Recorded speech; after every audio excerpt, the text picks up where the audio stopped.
Hello everyone, आप सबका स्वागत है हमारे और आपके YouTube channel all in one में। तो ये जो वीडियो मैं आपके लिए लेके आया हूँ, ये जूनियर स्टाफ नर्स या जूनियर नर्स या जूनियर ग्रेड नर्स का जो क्वेश्चन पेपर है उसका पार्ट जो है वो सेकंड पार्ट है। तो मैं बाकी एमसीक्यूज़ भी आपके लिए 130+ एमसीक्यूज़ लाऊंगा आपके लिए। तो उससे पहले आपको मैं बता दूं, ये वीडियो उनके लिए इंपॉर्टेंट रहने वाली है जो फीमेल मल्टीपर्पज़, मेल मल्टीपर्पज़ या फार्मासिस्ट का एग्ज़ाम देने वाले हैं। उनके लिए भी ये वीडियो इंपॉर्टेंट रहेगी क्योंकि सिलेबस सिमिलर ही रहता है मैक्सिमम। इसका लेवल थोड़ा हाई रहता है पेपर का, पर जो हमने पहला पार्ट देखा था उसका ज़्यादा हाई था। अब इसका ठीक रहेगा क्योंकि कुछ क्वेश्चन 50-50 आता है। तो पहले जो 20 क्वेश्चन थे उनको देख के लग रहा था पेपर बड़ा मुश्किल आता है, लेकिन आगे वाले क्वेश्चन जो है ईजी भी आएंगे इसमें, ठीक है, ईजी टू मॉडरेट भी होने वाले हैं। तो आप मैं और भी आपके लिए वीडियो लेके आऊँगा ऐसी। पर उससे पहले आपको क्या करना, हमारे चैनल को सब्सक्राइब करना अगर सब्सक्राइब नहीं किया है, और वीडियो को लाइक करना, शेयर करना है, जिससे हमें पता चलेगा कि आप वीडियो कितनी चाहते हो, कितने आप पसंद कर रहे हो वीडियो, ठीक है। तो जो इसके 5 पार्ट हमने डिस्कस किया है FMPHW के लिए, एक पार्ट जूनियर स्टाफ नर्स के लिए, तो आप जाके वो प्ले लिस्ट में देख सकते हैं, ठीक है। तो मैं बता दूं, हम इतना एक्सप्लेन नहीं करेंगे इस वीडियो में क्योंकि टाइम काफ़ी लगता है, इसलिए हमारा टारगेट होगा कि 20 मिनट्स में हम एटलीस्ट 30+ MCQs डिस्कस करें, ठीक है। तो सब्सक्राइब कर लें चैनल को, ठीक है। अगर आपको PDF चाहिए तो हमारा टेलीग्राम चैनल आप ज्वाइन कर सकते हैं, जिसका लिंक डिस्क्रिप्शन में दिया होगा, ठीक है। तो ये आ गया हमारा 34 क्वेश्चन। ये बोल रहे हैं कि विच of the following symptoms would be appropriate for depressive clients. तो आप बोल रहे हैं यहाँ पे क्लाइंट्स क्या है, क्लाइंट्स का सिनोनिमी है किसका, पेशेंट का। पेशेंट के लिए क्लाइंट्स यूज़ होता है, लेकिन क्लाइंट क्या होता है कि वो इल नहीं होता, उसको मेंटल इलनेस होती है, ऐसी फिजिकल इलनेस कोई नहीं होती है। तो ये रहेगा इसका क्या, delusion, illusion, hallucination, stupor, waxy flexibility and ambivalence, hopelessness, helplessness and वर्दीसनेस वर्दीसनेस, ठीक है। तो गाइस, ग्रैंडियोसिटी, इकोलेलिया, इकोप्रैक्सिया, ठीक है, इनमें से कौन सा रहेगा। तो आपको तो सारे लग रहे होंगे। आपको क्या है, बर्दी एजीनेस, आपको एक ये वर्ड याद रखना है। और जो मतलब जिसको डिप्रेस होता है उसको लगता है मेरी कोई अहमियत नहीं है, उसको वर्दीनेस फील होती है, ठीक है। तो इसका सी आंसर रहेगा, ठीक है। अब नेक्स्ट हमारा क्वेश्चन रहेगा गाइस 34 के बाद हमारा रहेगा ये विटामिन। ये देखो विटामिन फिर से आ गए, ठीक है। Which of the following vitamin is destroyed in the highest quantity during pasteurisation, ठीक है। तो विटामिन में से काफ़ी ज़्यादा क्वेश्चन आते हैं, आप ये ध्यान रखें क्योंकि पहले एग्जाम में भी आए थे और अब भी आते हैं, जो हमने पहले डिस्कस किए थे इसके FMPHW के हो गए हैं जो भी, ठीक है। तो ये बोल रहा है which of the following vitamin is destroyed in highest quantity during pasteurisation. ये बोल रहे हैं कि विटामिन कौन सा सबसे ज़्यादा डिस्ट्रॉय होता है जब पॉस्चराइजेशन, आपको पता क्या होती है, जिसमें हम क्या करते हैं कि मिल्क को हीट करते हैं या और कोई प्रोसेस के थ्रू उसमें जो हार्मफुल स्पॉइल करने वाला उसको बैक्टीरिया होता है वो डिस्ट्रॉय कर हो जाता है। और मिल्क की जो शेल्फ लाइफ मतलब वो हम ज़्यादा देर मिल्क को रख सकते हैं, जैसे अमूल वगैरह हो गया, ठीक है। Vitamin A, vitamin B, vitamin C, vitamin D। तो इसका 35 का आंसर रहने वाला विटामिन C। ये सबसे ज़्यादा डिस्ट्रॉयड होता है ड्यूरिंग पॉस्चराइजेशन, ठीक है। अब आ रहा है according to Erikson psychology theory. Psychology में से आपका क्वेश्चन आया हुआ है, the main developmental task during adolescence is. ये बोल रहा है कि एरिक्सन की थ्योरी के अकॉर्डिंग जो साइकोलॉजिकल थ्योरी है उसमें मेन डेवलपमेंट टास्क क्या रहेगा एडोलोसेंस के लिए। एडोलोसेंस कौन होते हैं गाइज, एडोलोसेंस वो होते हैं जिनकी जो अडल्ट होते हैं, ठीक है। उसमें क्या रहेगा, industry versus inferiority, intimacy versus isolation, generativity versus stagnation, identity versus role confusion. तो इनमें ने कौन सा इसके एरिक्सन के अकॉर्डिंग है, ठीक है। अपना नहीं आपने दिमाग लगाना, आपने एरिक्सन की थ्योरी पढ़ी होगी तो उसके अकॉर्डिंग बताना है। आइडेंटिटी वर्सेस रोल कन्फ्यूजन रहता है उनमें, ठीक है, जो एडोलोसेंट होते हैं एडोलोसेंस में, ठीक है। जब पॉवर्टी से चेंज होते हो आप अडल्ट बनते हो, पॉवर्टी एज आपकी 15-17 जो भी है उससे वो ख़त्म होती है, उसके बाद अडल्ट बन जाते हो, ठीक है। सॉरी गाइज, जो पबर्टी एज आती है आपकी, आप जब चाइल्ड से अडल्ट बनते हो उसको हम एडोलोसेंस बोलेंगे, ठीक है।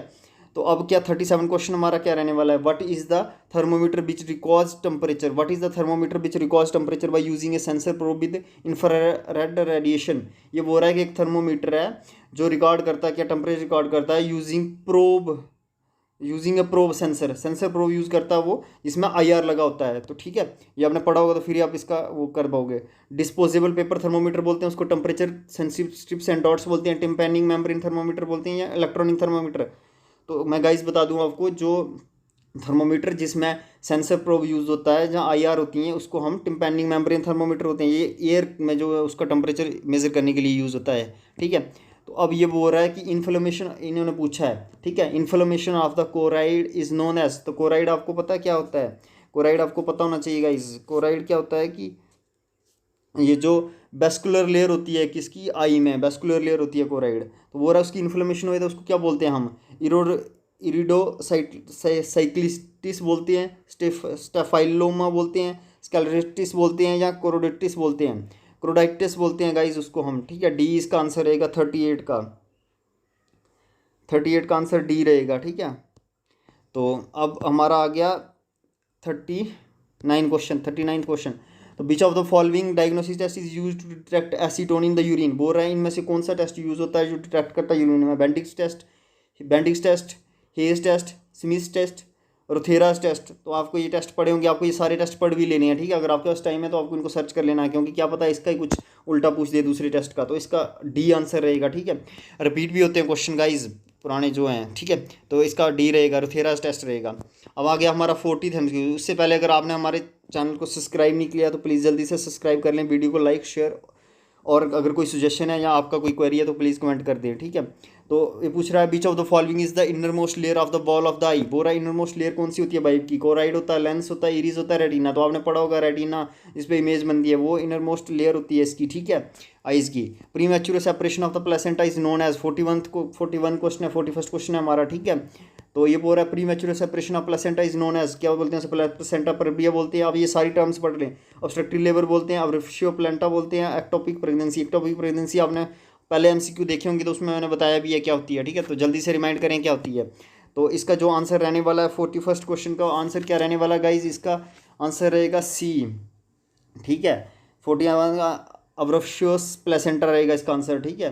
जो प्रीमैच्योर प्लेसेंटा की सेपरेशन होती है उसको अब्रेफियो बोलते हैं, प्लस अब्रेफियो प्लेसेंटा बोलते हैं। अब हमारा 42nd क्वेश्चन आ गया, which of the following presentation in seen most of the pregnant women.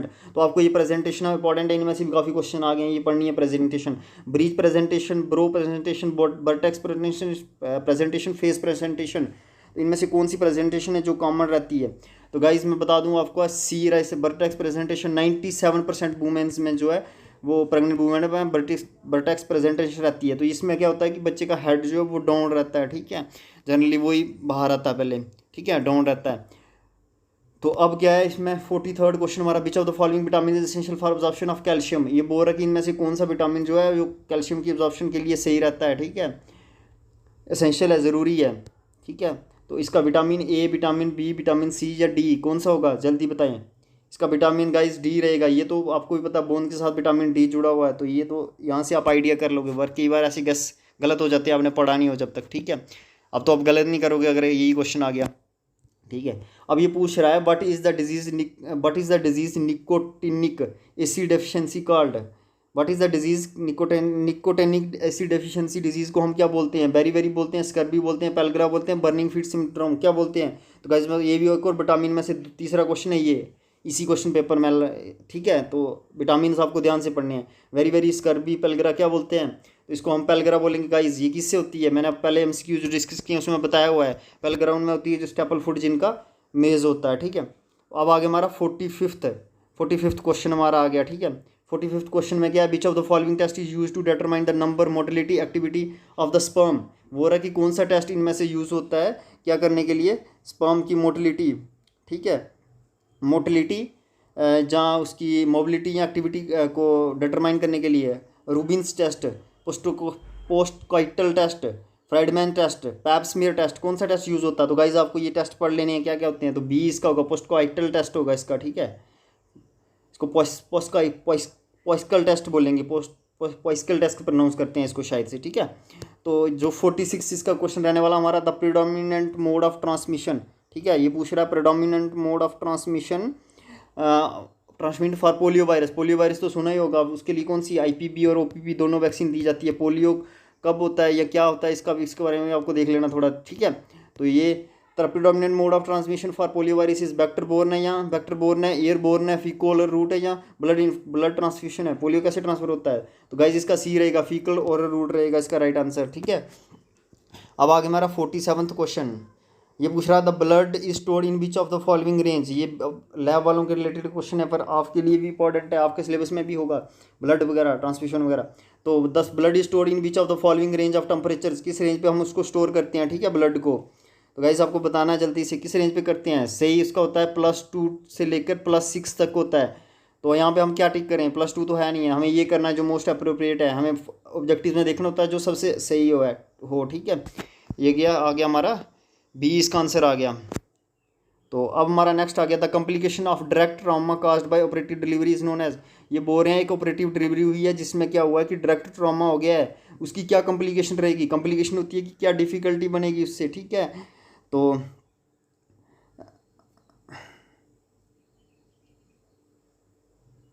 क्या कॉम्प्लिकेशन बनेगी डायरेक्ट ट्रॉमा ऑपरेटिव डिलीवरी से जो हुआ है, तो इसको हम बेस्को वेजाइनल फिस्टूला बोलेंगे, रेक्टो वेजाइनल फिस्टूला बोलेंगे, पेल्विक हेमाटोमा बोलेंगे, इंफ्रालेविटर हेमाटोमा बोलेंगे। तो गाइस इसका क्या आंसर रहने वाला 54 का, इसका बेस्को वेजाइनल फिस्टूला बोलेंगे। गाइस मुझे लगता है हमारे कुछ क्वेश्चन छूट गए हैं पीछे, 1 मिनट गाइस सॉरी, हमें 46 के बाद हम 54 पे पहुंच गए थे, हमें 47 पे जाना था, तो कोई बात नहीं, जल्दी जल्दी हो जाता है। Which of the following symptoms is seen in client admitted in hospital diabetic coma. वो एक क्लाइंट है जो पेशेंट है, पेशेंट ही हम उसको बोलेंगे, वो हॉस्पिटल में क्लाइंट भी बोल सकते हैं, हॉस्पिटल में एडमिट हुआ किसके, diabetic coma.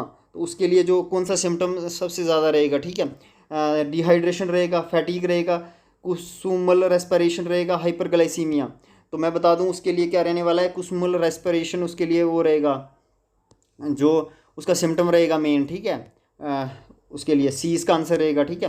What is meant by स्काल्स, अब वो रहा स्काल्स क्या होते हैं, स्काल्स मैं आपको बता दूं बर्न्स होते हैं। अब लेकिन यहाँ पे ऑप्शन में देखो अब कौन से बर्न्स होते हैं, हमें ये नहीं ना पता कौन से बर्न होते हैं। स्काल्स ये तो हमें पता है बर्न्स होते हैं, पर कौन से बर्न्स होते हैं, burns from wet heat such as steam और hot water, burns from flames and electrical equipment, burns from contact with metals in freezing conditions, burns from sunrays and light reflected from a bright surface. तो ये Burns कौन से, स्काल्स कौन से burn होते हैं guys, Joe Burns bat heat या steam या हॉट वाटर, किसी भी हॉट लिक्विड से जो बर्न होते हैं उनको हम बोलते हैं स्काल्स, ठीक है। अब 49 क्वेश्चन हमारा क्या रहेगा, deliberate initiation of labour before spontaneous onset after 28 weeks of pregnancy is known as. बोल रहा है हम डेलिबरेट इनिशिएशन करते हैं लेबर की किस 28 आफ्टर 28 वीक्स प्रेगनेंसी, तो उसको हम क्या बोलते हैं, ठीक है, उसको क्या बोलेंगे हम, उसको हम क्या बोलेंगे गाइज, रिटेन लेबर बोलेंगे, इंडक्शन ऑफ लेबर बोलेंगे, ऑब्स्ट्रक्टिव लेबर बोलेंगे, या सेफेलोपेल्विक डिस्प्रोपोर्शन बोलेंगे। तो उसको हम इंडक्शन ऑफ लेबर बोलेंगे क्योंकि हम इंड्यूस कर रहे हैं लेबर। अब हमारा 50th क्वेश्चन आ गया, the main indication for hemodialysis for a client with chronic renal failure is. बोल रहा है कि एक जो है हमारे पास क्लाइंट है या पेशेंट है जिसको क्रोनिक बड़े देर से रेनल फेलियर, किडनी उसकी फेल हो गई है, तो उसको हम हीमोडायलिसिस क्या गाइस, हम जो ब्लड की डायलिसिस करते हैं, क्या करते हैं, ब्लड बॉडी से निकालते हैं क्योंकि हमारी किडनियाँ उसको प्यूरिफाई नहीं कर पाती हैं, तो आर्टिफिशियली जो ट्यूब्स वगैरह होती हैं बनाई हुई डायलाइजर, जिसको डायलाइजर बोलेंगे या आर्टिफिशियल किडनी बोलेंगे, उसमें उसको डायलिसिस करते हैं उसकी, ठीक है। तो बोल रहा है क्रोनिक फेलियर क्या इंडिकेशन होगी पेशेंट की, एसाइटिस मैंने बता दिया, एब्डोमेन में पानी होता है, एसिडोसिस बॉडी में एसिड ज़्यादा हो जाता है, हाइपरटेंशन आपको पता है ब्लड प्रेशर रेज होता है, तो किडनी हाइपरकलेमिया क्या होता है गाइस, पोटेशियम जो है वो हाई लेवल हो जाता है बॉडी में, तो उस पेशेंट को क्या होगा, क्रोनिक रेनल फेलियर वाले को उसमें पोटेशियम की मात्रा ज़्यादा हो जाएगी, हाइपरकलेमिया हो जाएगा, ठीक है। अब हमारा गया 51st क्वेश्चन, ये पूछना है in which of the following are packed cells present. Packed cells कहाँ प्रेजेंट होते हैं, ओवरी में होते हैं, फ्लोपियन ट्यूब में होते हैं, प्लेसेंटा में होते हैं, हार्ट में। तो बताओ किस में होते हैं, मैं बता दूं बी इसका आंसर है, फ्लोपियन ट्यूब्स में होते हैं packed cells. Which of the following hormone is secreted by delta cells of islets of Langerhans.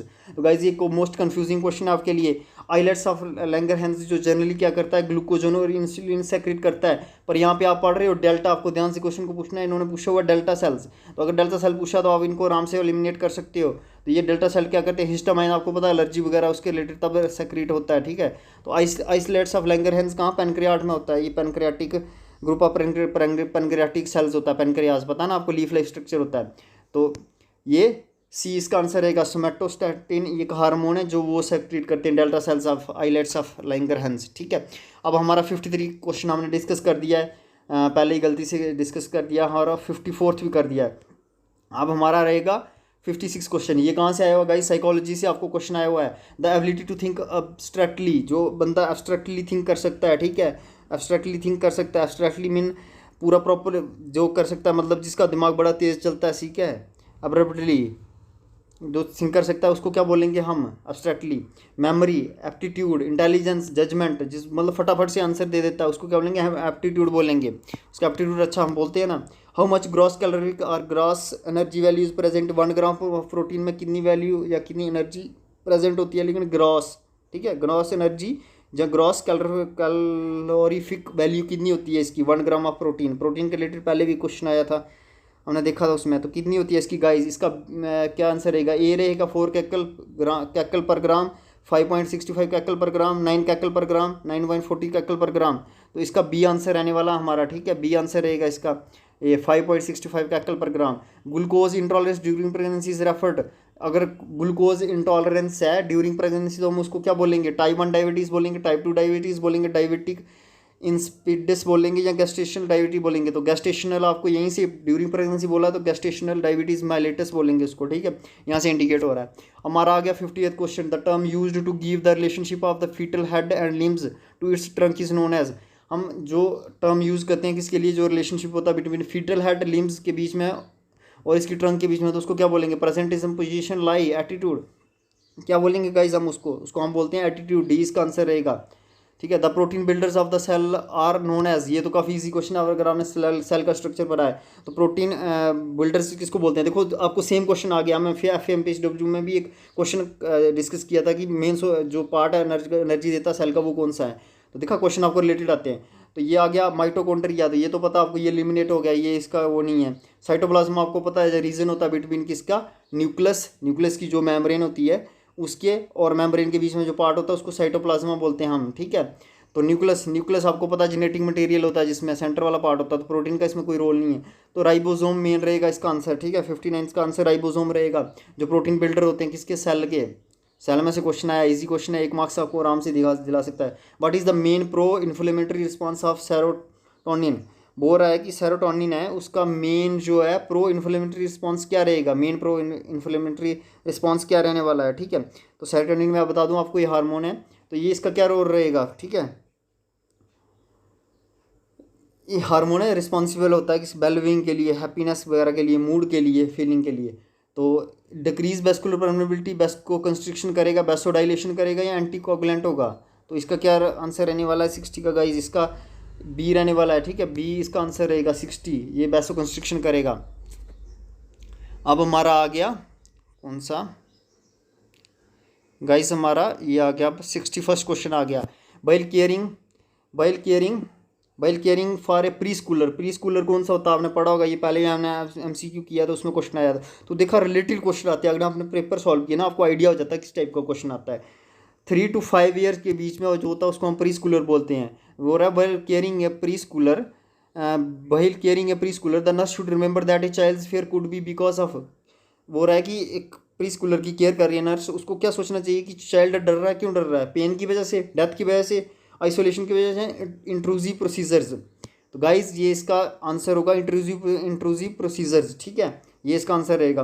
अब आ गया हमारा 62nd question, which is the most important complication of mumps in post pubertal mails.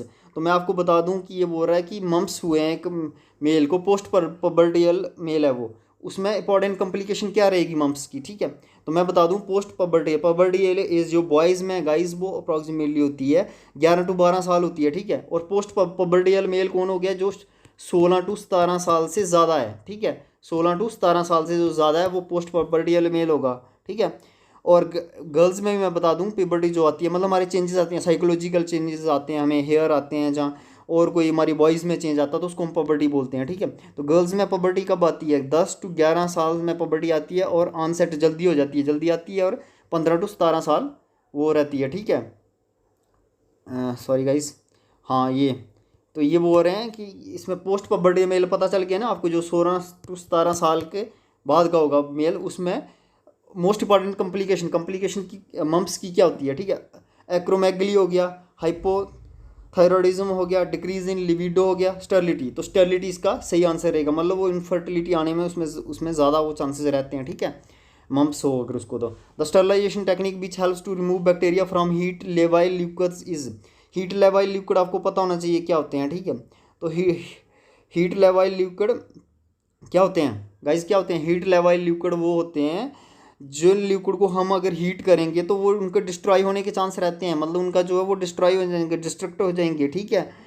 उनकी मतलब value में change हो जाएगी, heat level liquid वो होते हैं। तो अब ये पूछ रहा है कि हम इनमें से कौन सी स्टरलाइजेशन टेक्निक, उनको हमें स्टरलाइजेशन करना है, मतलब स्टरलाइज उनको साफ़ करना है कि वो सेफ़ हो जाएं रखने के लिए और पीने के लिए। तो हम रिमूव बैक्टीरिया रिमूव करना हमने, ठीक है, उसमें से हीट लेवल लिक्विड में से। हीट लेवल लिक्विड मैंने आपको बता दिया जो जल्दी डिस्ट्रॉय हो जाते हैं, जिनका मतलब डिस्ट्रक्शन में रहता है। तो डाई यूज़ करेंगे हम, नहीं डाई यूज़ करेंगे तो मिल्क ख़राब हो जाएगा। ड्राइंग करेंगे, नहीं उससे भी हीट होगा, तो इंसिनरेशन होती है, बड़ी ज़्यादा हीट देना, ये जो हम जो वेस्ट मैनेजमेंट करते हैं उसमें देते हैं। तो ये भी इसका आंसर रहेगा। हम फिल्ट्रेशन यूज़ करेंगे क्योंकि वो हीट लेवल लिक्विड्स हैं, क्योंकि हीट सेंसिटिव है, वो हीट से जल्दी डिस्ट्रॉय हो जाते हैं।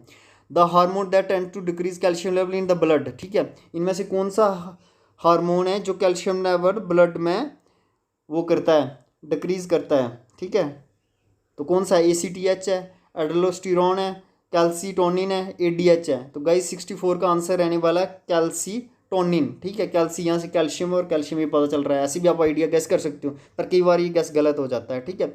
तो ये था हमारा जो हमने MCQ 64 तक डिस्कस किए। हमारे 20 मिनट हो गए हैं, तो अब बाकी MCQ मैं आपके लिए नेक्स्ट वीडियो में लेके आऊँगा।